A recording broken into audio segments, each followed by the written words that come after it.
என் நீதியின் தேவனே, நான் கூப்பிடுகையில் எனக்குச் செவிகொடும். நெருக்கத்தில் இருந்த எனக்கு விசாலம் உண்டாக்கினீர். எனக்கு இறங்கி என் விண்ணப்பத்தை கேட்டருளும். மனுபுத்திரரே, எதுவரைக்கும் என் மகிமையை அவமானப்படுத்தி வீணானதை விரும்பி பொய்யை நாடுவீர்கள்? பக்தியுள்ளவனை கர்த்தர் தமக்காக தெரிந்து கொண்டார் என்று அறியுங்கள்.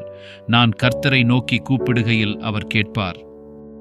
நீங்கள் கோபங்கொண்டாலும் பாவஞ்செய்யாதிருங்கள். உங்கள் படுக்கையிலே உங்கள் இருதயத்தில் பேசிக்கொண்டு அமர்ந்திருங்கள். நீதியின் பலிகளைச் செலுத்தி கர்த்தர் மேல் நம்பிக்கையாயிருங்கள்.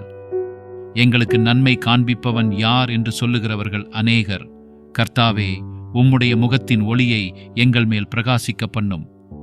அவர்களுக்கு தானியமும் திராட்சரசமும் பெருகியிருக்கிற காலத்தின் சந்தோஷத்தை பார்க்கிலும் அதிக சந்தோஷத்தை என் இருதயத்தில் தந்தீர். சமாதானத்தோடே படுத்துக்கொண்டு நித்திரை செய்வேன்.